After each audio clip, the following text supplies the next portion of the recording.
in the morning, feeling the weight of the world on my shoulders. I wanna move closer, but I don't control it. I know I've been trying, the door isn't open. I know it sound funny, but really though, in the beginning we really close. Now we just cruising up on the coast. Don't wanna lose you, I really don't. My God, I'm working so hard. I let my guards down and I'm feeling so far. You won't cut me off and I'm ready to grow and I'm ready to know you more. Please, I honestly say I'm mature. It ain't my decision, it's yours. But I will persuade with my arm, cause I'm ready to run to your arms. I just want you to know that I wanna go to a place where I'll find you, a place I call home, a place where I'm not alone. And maybe I'll grow just a little bit more, and I'll be adored, then I'll be adored, then I'll be adored, then I'll be adored, then I'll be adored.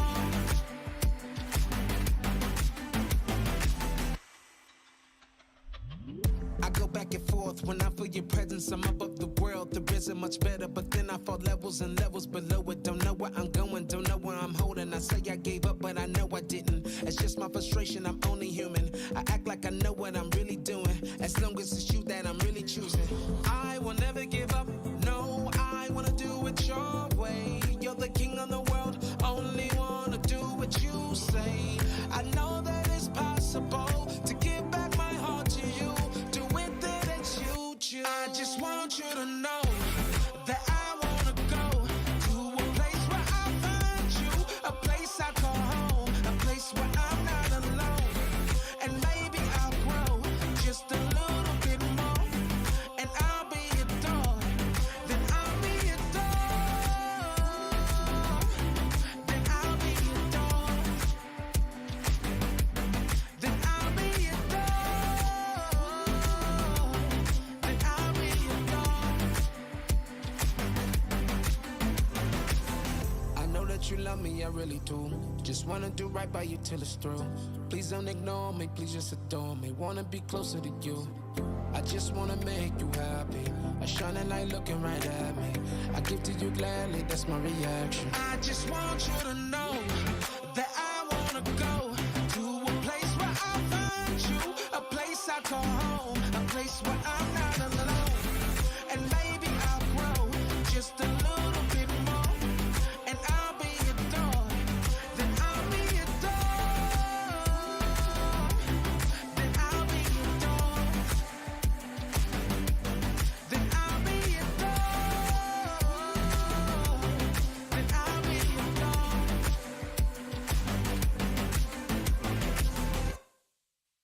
Okay.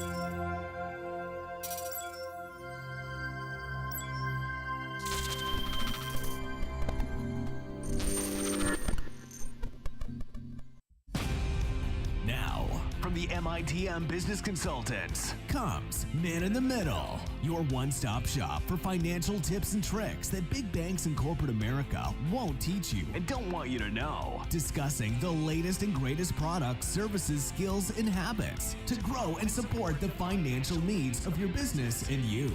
Giving you the knowledge to help make your own important choices for your business and you. Disclaimer: Man in the Middle expressly disclaims any and all liability or responsibility for any direct, indirect, incidental, special, consequential, or other damages arising out of any individual's use of, reference to, reliance on, or inability to use this podcast or the information presented in this podcast. Now, here is your Man in the Middle, with 10 years of experience in the financial and banking industry, Art Abrahamian.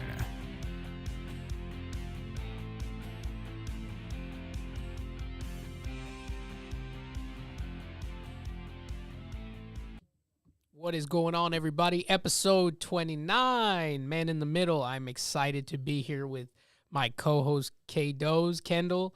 We have been waiting to do this for some time. We finally got some time in our schedules to do it. It's been a lot of parents and pennies, but not enough Man in the Middle. So I'm excited to be here for today's topic.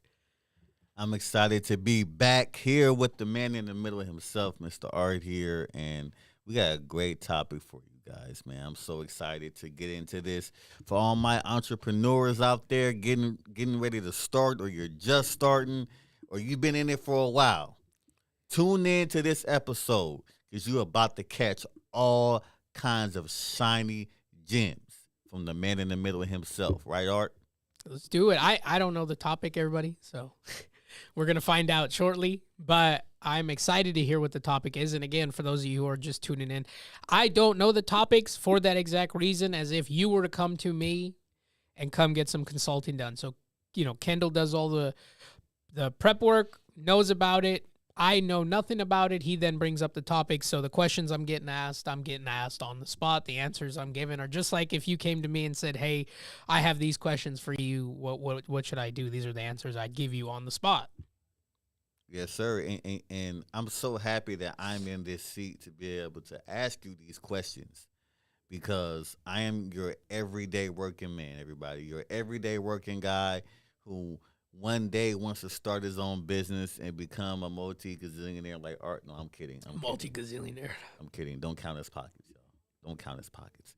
But anyway. Don't tell my wife. So we want to get into our first sponsor here? Yes, sir. And if you don't know, well, now you know, we are sponsored by USCCA. And if you want to know more about USCCA, click that link in the description below. Before we get started, we're going to go ahead and play their video, and then we'll be right back.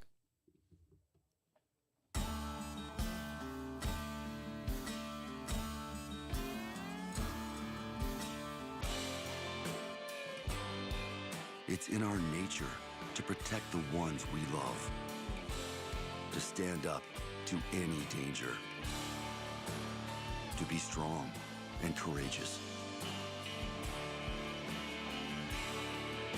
to always be prepared, to keep our family safe, to be the first line of defense. We are born to protect. Appreciate USCCA and everything they do. And man, it's been so long we've done this podcast. I forgot we had a sponsor because we don't do one of those in Parents and Pennies. So it's good to be back, bro. Yes, it's good to be back. Yes, it is. I'm so excited, especially about this particular show because it's almost like it's very similar to the show we did called Back to the Basics, but not really because I want you. We're gonna get right into it, people. So get your pens and your papers ready. All right, I want to first talk about this, right? Let's really break down first and foremost what exactly is a consultant, because I think people have misconceptions of what a consultant does, Sure. what their purpose is. So let's start with that before I start to drill you. This is a family-friendly show, man. You can't drill me.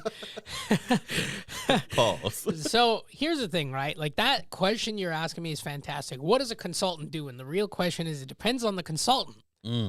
Because not every consultant is the same. We all do things differently. We all have different methodologies. Some of us are licensed differently. Some of us only do a certain thing.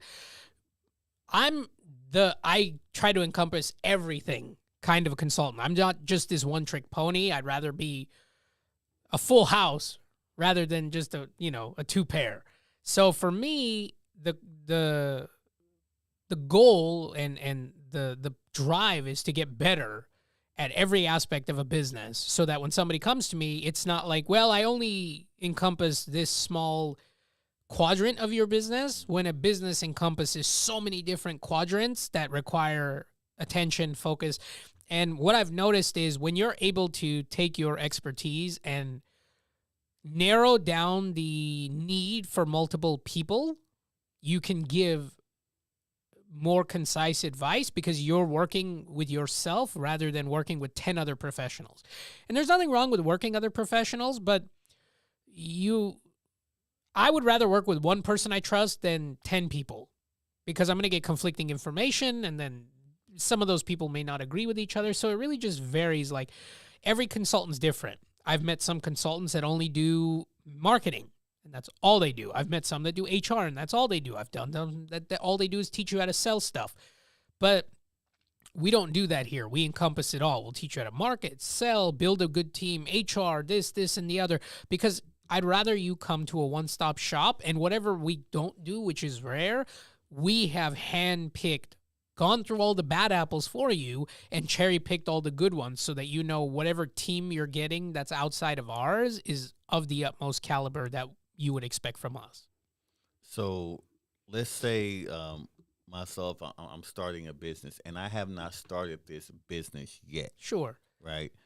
And I have an idea. That's usually where the business starts, Sure. right? We have an idea And a dream. and a dream. But we've talked about dreams, and we'll get back into that. Exactly. I think we should definitely revisit that. So what kind of ducks should I have in a row, or what should I have prepared before I even think about hiring or even talking to a consultant? So when we talked about this last, one of the questions was, when's the right time?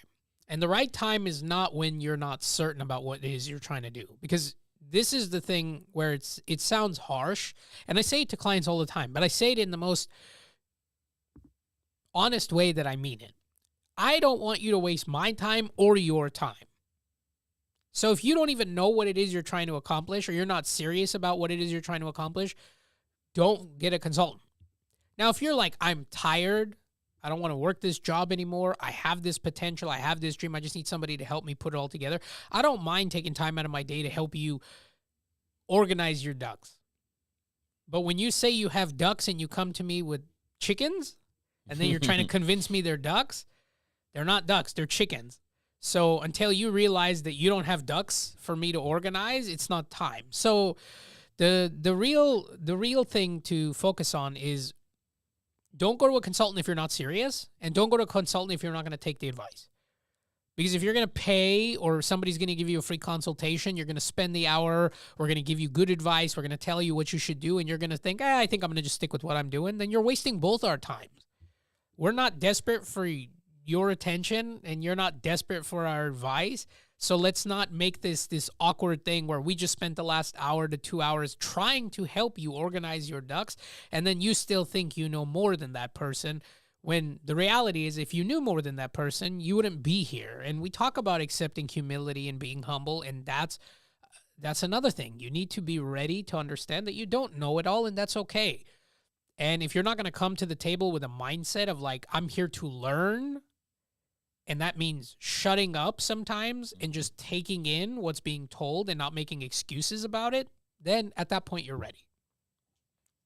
I can totally understand, from a perspective of like the everyday working man or woman, having that dream that we kind of hinted at earlier, and saying, wow, it's my dream to own a cotton candy company. I'm just throwing that out there. Yeah. That's not really what I want to do. Kato's Cotton Candy. Yeah, Trademark. Kato's Cotton Candy. There you go, right there. Actually, that got a nice little ring to it. But I wanna have this cotton candy company. It's my dream to have a cotton candy company. And I come to you as my consultant. And what if, with your research and, whatever background you may know about cotton candy industry, you may say, hey, that probably just can't be the forefront of your business. You have to have something else there. I know you've mentioned this in the past, and those of you who haven't watched our prior episodes, please listen to this, because I think you're going to get some gems here. What have you had to work through with people that have their mind set on a certain thing or a certain kind of product or whatever it may be, to where you've had to say, okay, K-Dos, I know you love cotton candy, but it's not paying the bills. Boom. There you go. Yeah, look, it's like this, right? We've talked about it before. Dreaming is the easiest part of a business. Because all you have to do is close your eyes. Mm. That's it. It's the easiest part of a business. Dreaming, anybody can do. Anybody can close their eyes and dream.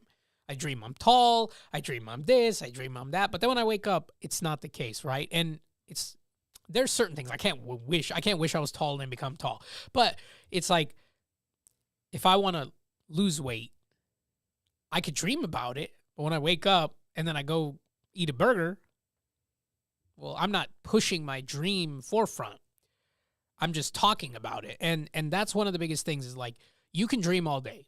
And if you dream about this cotton candy company, that's fantastic. But what steps are you going to be taking that are going to allow you to get to that point of bringing your dream to reality?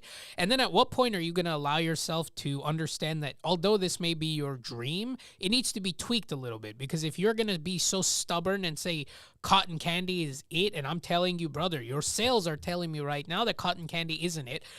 You know, we talk about this before too, where it's like, we have companies out there, these big Fortune 5 companies, billion dollar, trillion dollar companies who are putting hundreds of millions of dollars into marketing, advertising, and research and development. You don't have to come up with a crazy new unheard of idea. They've already done the hard work for you. So if cotton candy's not in the highlight right now, and I don't know, milkshakes are, and you have the capacity to make those milkshakes and add the element of your cotton candy to it, well, then take what's already popularized, what's going trending in social media, and then add your twist, your take to add what you are so passionate about to it. But don't sit there and be upset when it's negative 10 degrees and you sell only ice cream and you refuse to sell hot chocolate because you don't like hot chocolate. It's like, it's not you remember Joe Dirt? Oh, yeah.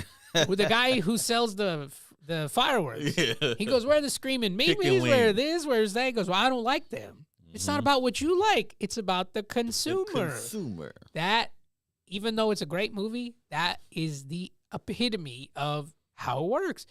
You may love cotton candy. It's negative 10 degrees outside.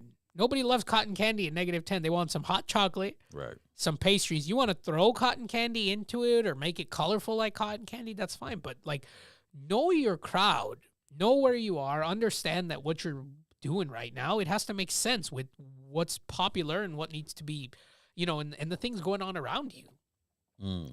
So that goes into my questions that I have from the everyday working man and the everyday startup entrepreneur. If you guys see me rubbing my nose, I didn't just do a line or nothing, okay? I'm coming down with a cold. So he says. Anyway, kidding. We're kidding. So at one point, should a business owner or when should they know that this consultant is even a right fit for them? Because some people may just hire a consultant just to even say they have a consultant. And I've seen that too. I've had that happen to me too. Look, again, going back to not every consultant's the right consultant. You're going to know, you know, it's like we say this all the time, right? Like if it doesn't feel right, something's wrong, right? Like if your gut's telling you something's not right, then listen to that. Because there's a certain element where it's like the person that you are with, it's like picking a loved one. If you're going to marry somebody, if you're going to be in a relationship with somebody, you're going to start a business with somebody, there just has to be a level of connection. And if you're not getting that and you just feel like it's this nonstop, then it's not the right consultant for you. Your consultant has to be somebody that's willing to listen and not, even if they know more than you, not make you feel like it. Mm-hmm. Right? One of the approaches that I take personally is about education. I'm big on education. That's why I do seminars. That's why I teach at colleges. That's why I teach at universities, because I'm big on education. That's why we developed a course for people. I want you to understand why what we're doing so that you become better at what it is you're doing, right? Because it doesn't, I say it all the time, and I truly adhere and stand by it. It's like, I don't care if you have the audacity to say, I don't know, I have a guy for that.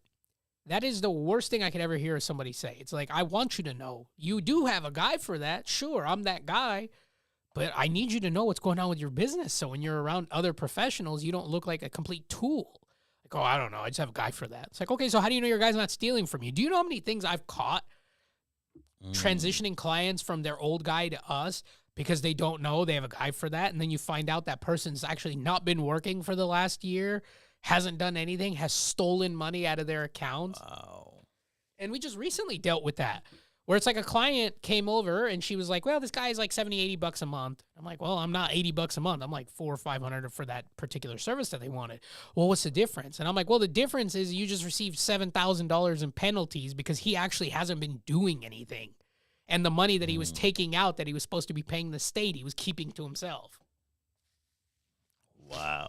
So you were paying him 80 bucks a month and you were giving the state hundreds and hundreds of dollars a month, but you were actually just giving it to him and he wasn't filing it. And that's because of, usually in that case, the business owner is Just not, doesn't care. They don't just care. think They just want the guy. they trust that the person in front of them, you know, and I say this all the time. Sometimes, bro, people sell you words, not services.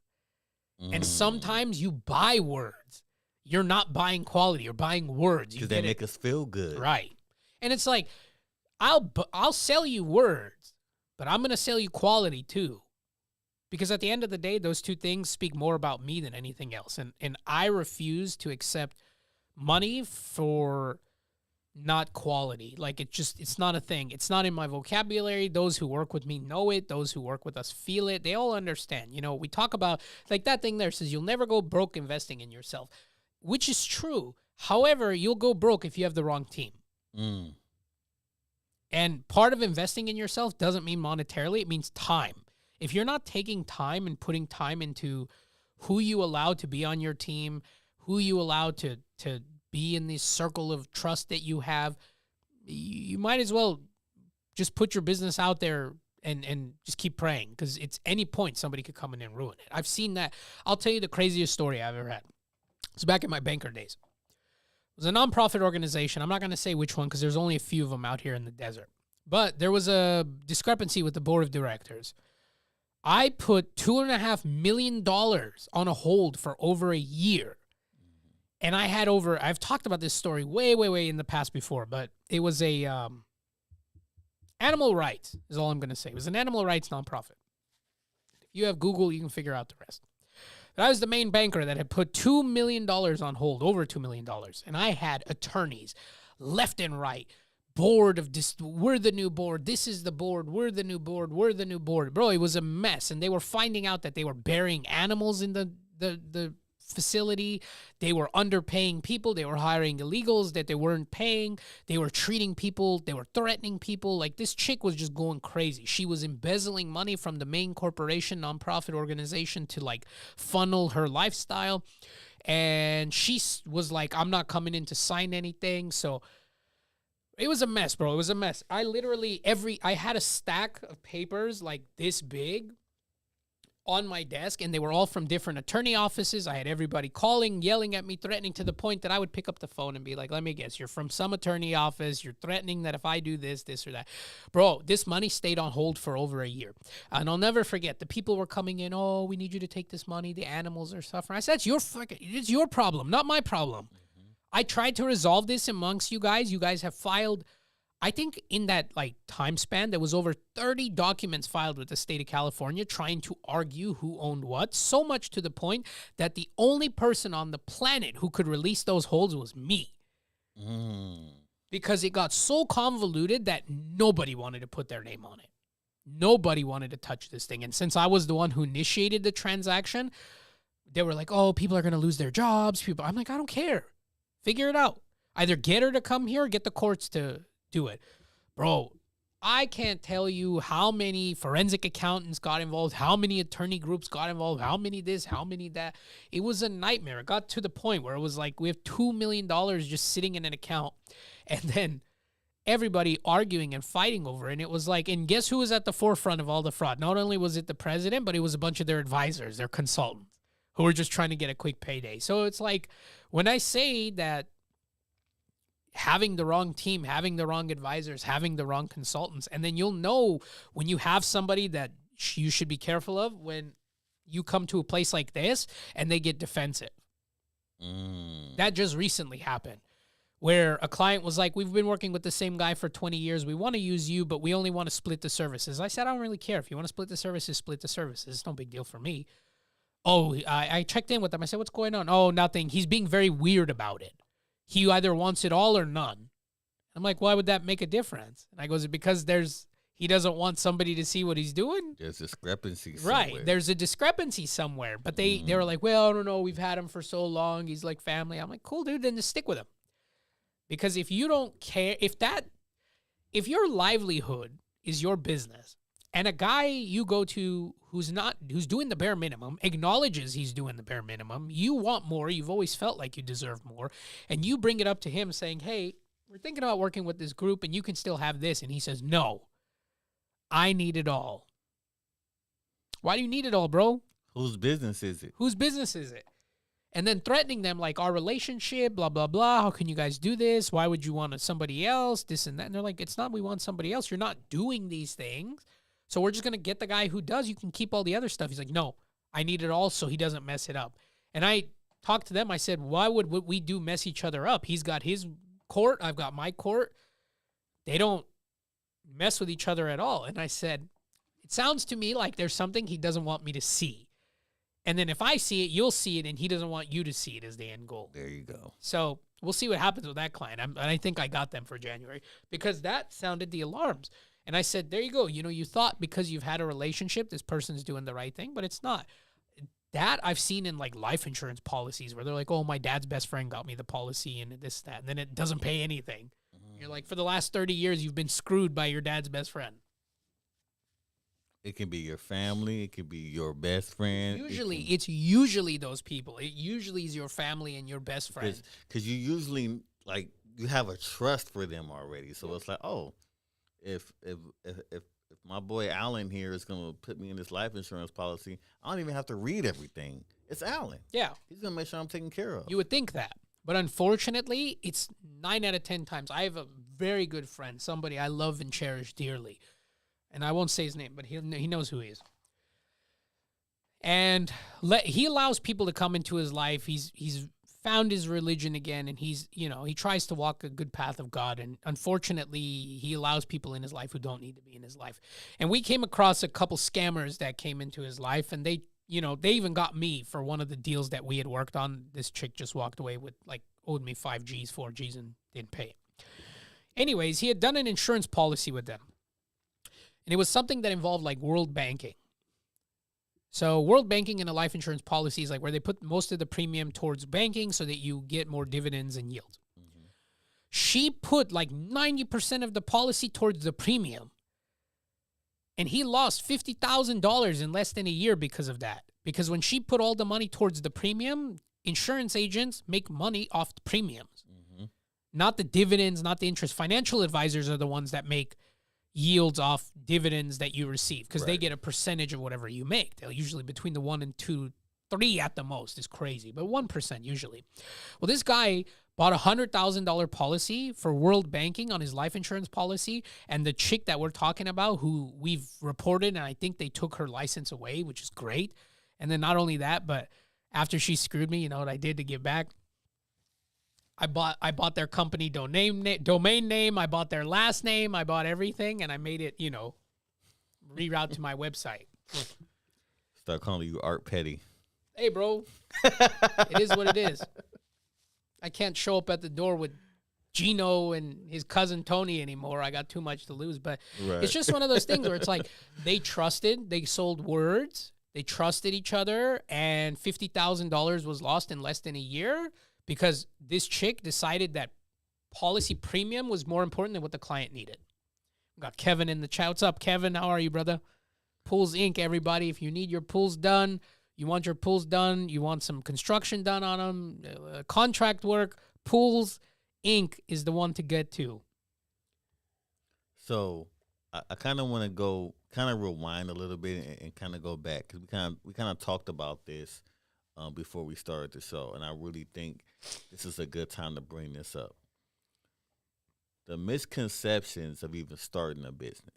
Sure. Right? Because, of course, in order to even want a business consultant, you either have the idea or the dream. Yeah. But you got to also start the business. So what would be your misconceptions for people out there of starting a business? Funny you mentioned that. So before we came to do this show, I was at my daughter's dance Christmas party for her dance group.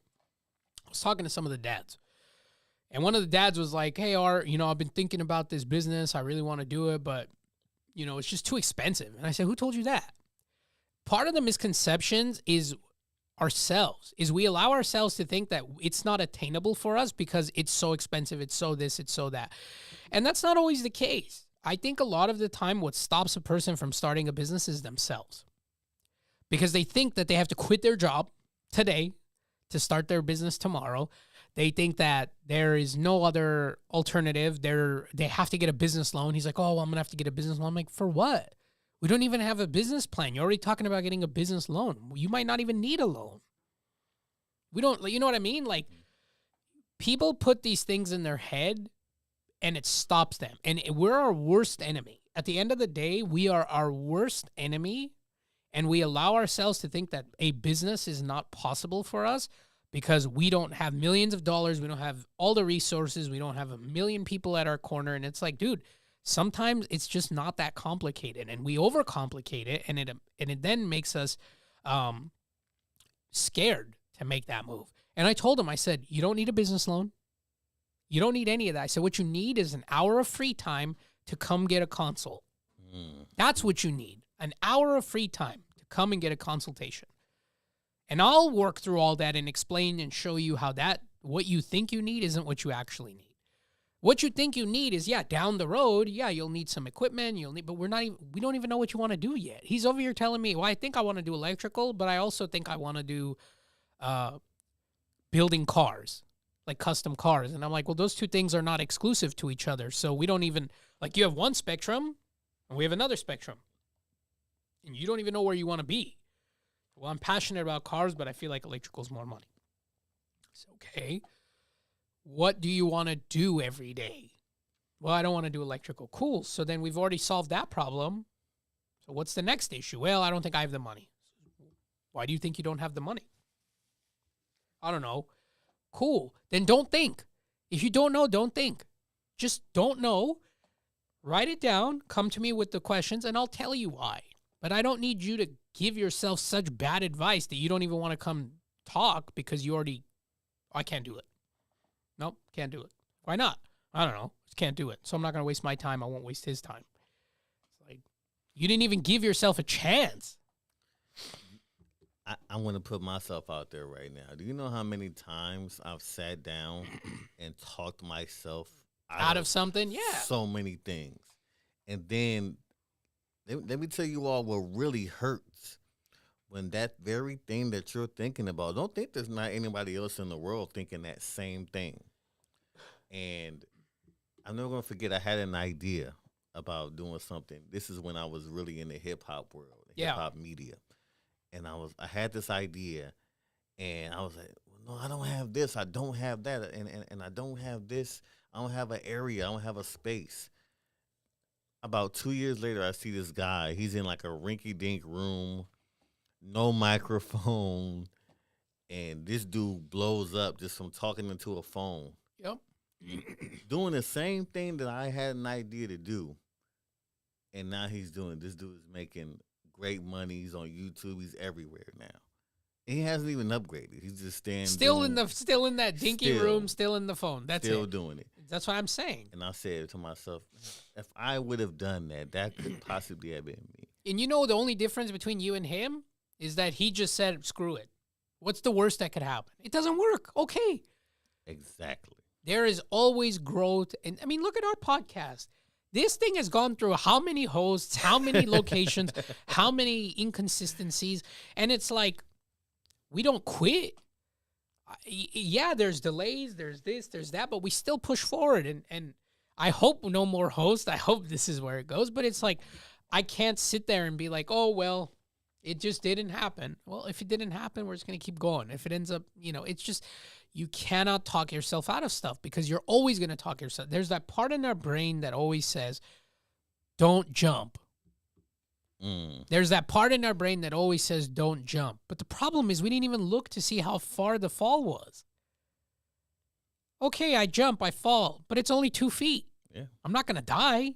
I might land on my feet. Yeah. Oh, okay, I land on my knees. I'll get scraped up a little bit. Big deal. That's life.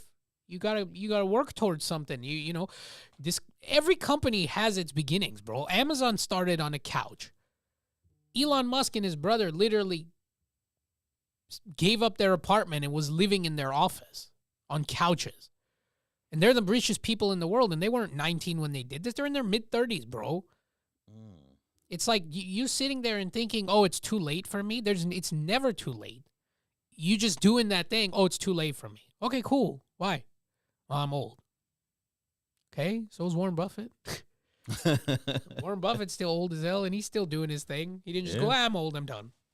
That's true. I mean, I know he's a billionaire from God knows when, but most of these billionaires became billionaires at the age of 30, mid-30s, early 40s. And it's like, you know what stopped them? Nothing. They just went for it. And eventually they made the right moves, and they did. Now, I'm not saying every business has the opportunity to be a billionaire because that's a really small percentile. Right.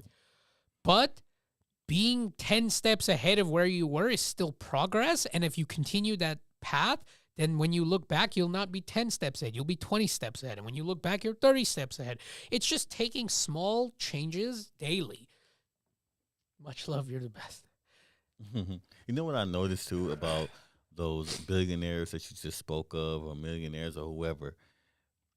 I noticed when I see these guys speak in interviews, or if they're doing TED Talks or whatever they might be, they always talk about their failures. Yeah. They always talk about, man, I started this company and went under. I did this and went under. I did this. I made a mistake here. And things finally happened, and I was 54. And I finally figured it out.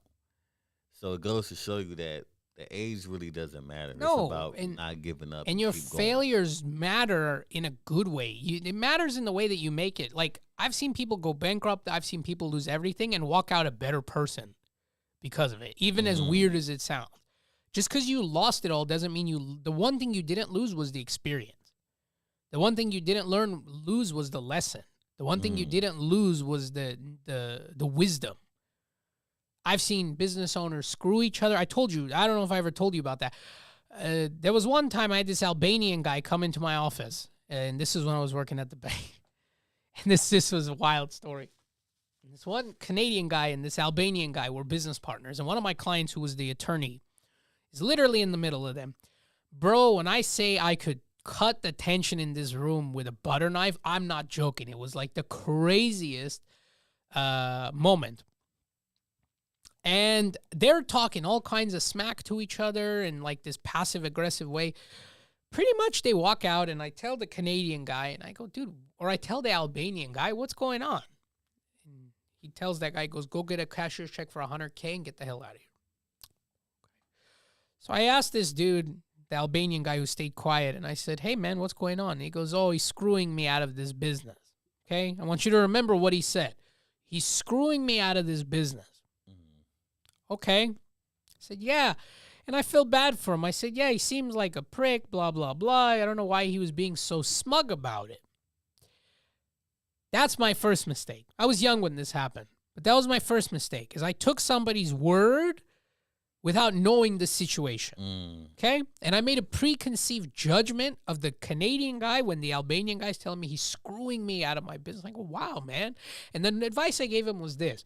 Well, you've already built this company with him, so now you know what to do, so go do it again on your own. You know, giving him some words of encouragement. One day, bro, I talked to the attorney. I go, we'll say his name's Jack for the sake of this story. Go, Jack, what the hell was that? What's up with them? And he goes, dude, that Albanian guy was sleeping with the Canadian guy's wife and gave up. He ruined the entire business for this. And I go, so the guy that I said was a smug POS, remember, I took Albanian's side because he said to me, this guy screwed me out of the business. What he didn't say was I was screwing the guy's wife. And you see the moral of this story too is when I asked why this failure had happened, he's screwing me. He's hurting me. I didn't hurt him. And then what I did to him was a direct result of what's happening to me. No, He's screwing me out of my business. I can't believe it.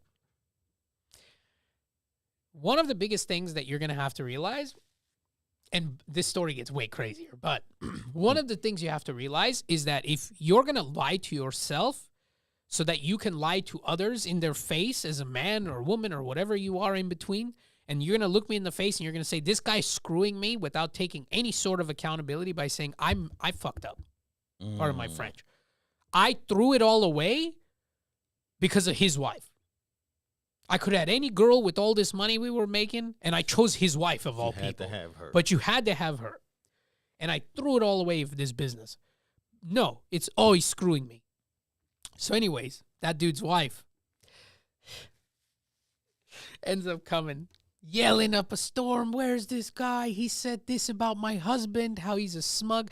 The Albanian dude was telling that I said he was a smug piece of crap for doing that to him. Bro, can you imagine that this chick has the audacity to come defend her husband who she just cheated on? With this guy. With this guy? Who she probably heard that from. Yeah, exactly. Who else would have told him that? Wow. Bro, what a mess that was. And the attorney's just, I tell him, he's like, dude, I should have probably told you before we showed up to keep you out of this. It was a mess, bro. I ended up becoming friends with that Canadian guy. And then one day he kept saying, my wife, my wife, my wife. I said, that's not your wife anymore, dude. She slept with another guy. After that, we stopped being friends. Because he wanted me to play with his, like, oh, yeah, she still loves you. She's like, what are you doing, bro? She cheated on you in front of you, and then you have the audacity to sit here and be like, my wife, my wife, my wife. Like, what wife? It's not your wife. Were they still together? I don't know, bro. I don't know what the deal was at. I don't know what the deal. That guy, the Albanian guy, I had such a level of respect for him, and I'll tell you why before I found out he was a piece of shit. And cheated on, took his partner's wife sexually. This is why I had respect for him. I go, how'd you two meet? He told me a little bit. He goes, I met this guy in like Croatia, and we had this business idea. And the Canadian guy had money. And he told the Albanian guy, if I'm going to like Moldova, another part in the Eastern Europe, he goes, if I see you there, I'll do this business with you. This kid scrapped every dollar he had, bought a plane ticket to Moldova, to go do this business idea. And I had such a level of respect. I'm like, man, I respect that hustle. He said he wanted to do it. This guy told him, if you're serious, I'll see you in another country. And if I see you there, we'll do this business together. He went through all of that to screw this guy's wife and throw it all away. What did they do? It's like a medical supply company for like uniforms. It was crazy, bro. It was the craziest thing I've ever seen. She must have been fine as she all wasn't. Get out, man. She wasn't. Bro, I'm sorry. I don't see how that's worth it. Listen, bro, I'm going to be honest with you. Ain't nobody's wife that's not my own worth losing millions of dollars a year. I could have any girl if I'm making that kind of money and not lose my business or a good friendship. Like the Canadian guy who got painted to be this devil by the wife, by this Albanian dude, ended up being the victim of it all. And I hated myself for judging him. I even apologized to him. Told him, I owe you an apology. He's like, for what? And I told him exactly what I'm telling this story today. And he goes, I'm not upset with you. He goes, thanks for actually being honest with me. And I said, that's the first mistake I made was taking somebody's word who couldn't take accountability. So if you can't take accountability, your word means absolutely nothing to nobody. It would have been so much different if the Albanian guy would have said, to be honest with you, man, I messed up. And that's what I'm saying. Wife. But instead, he took no accountability. He took no accountability for his actions and then painted as if he's the victim. Meanwhile, he ruined the family. He broke trust. And he lost his company. And yeah, he walked out with $100,000 check, but he lost everything. So, money runs out, bro. Yeah. Money runs out. Eventually. And that's why we talk about building lifelong wealth, because it's like, you can make $1 million, but it's only going to get so far. It's about creating an engine that's constantly feeding you and that's constantly generating. Because eventually, when that engine runs out, money runs out. And if you're going to live off the high of the money that's come in, it's not going to do much for you because there's a certain point where it ends. So this is going to be one of the last questions that I have for you today, Art. So I want to get into, results, Sure. right? Because those people who are listening and they're business owners, entrepreneurs, or again, like me, the everyday working man, they want to probably know typically how long does it take to get the results after hiring a business consultant? What would you say, a ballpark, or I is mean, it different for every business? if you're going to walk into this, I'm going to say relationship, right? Because we build relationships with our clients. If you're going to walk into this relationship and think that 10 years of your bad judgment is going to get fixed by 2 months of my good judgment, you're in the wrong place. Just like anything, it takes time. And you have to understand that these changes are done in increments, are done in small steps, because you cannot stop a car that's going 100 down to 0 and you turn at the same time.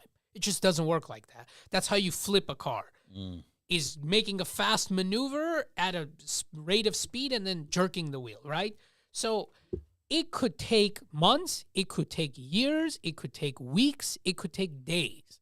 It depends how far you've come doing things the wrong way, because in order for us to move forward, we have to go all the way back, right?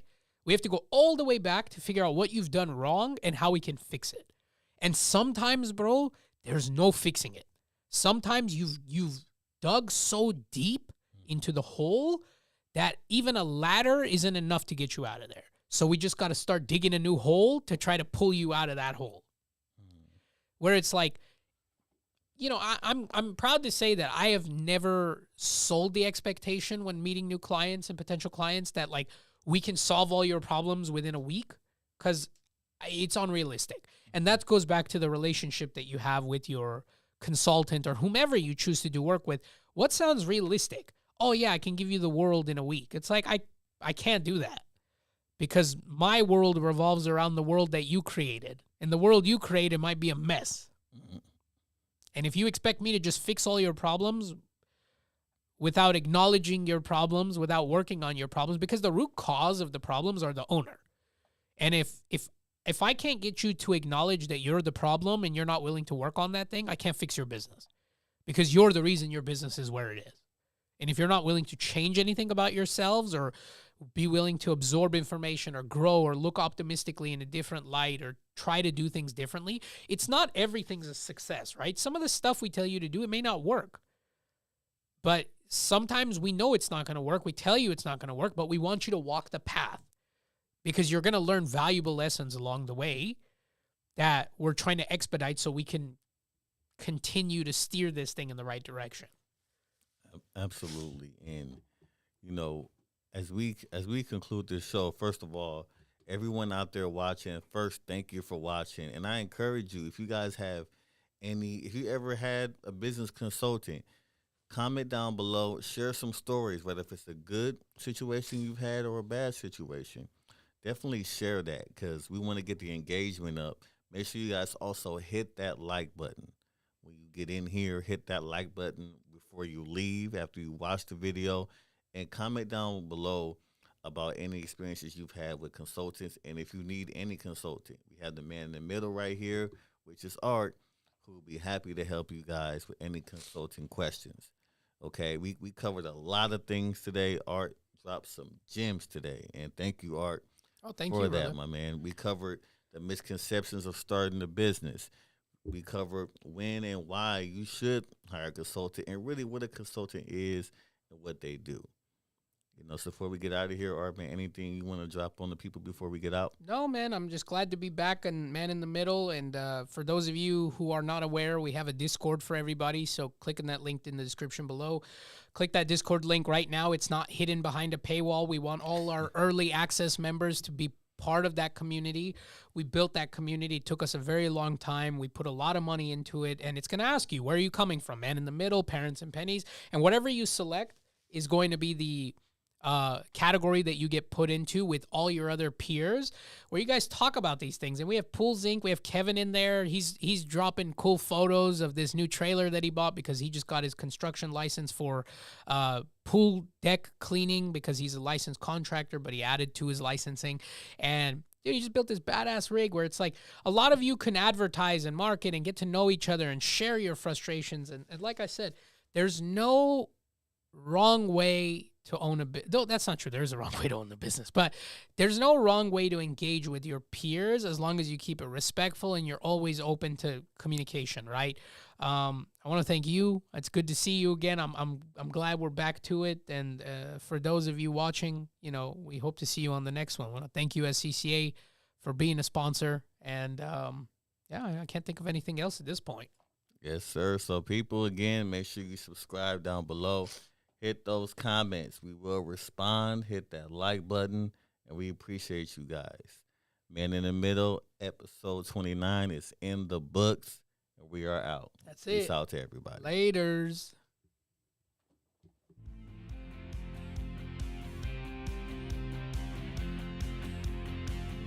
Thanks for listening to Man in the Middle. If you haven't yet, please consider liking and subscribing to the show. If you can't wait till next episode, follow us on Instagram at MITM Business Consulting and online at mitm.services. There, you can learn more about what we do, how we can help, and the custom services we offer around your personal needs.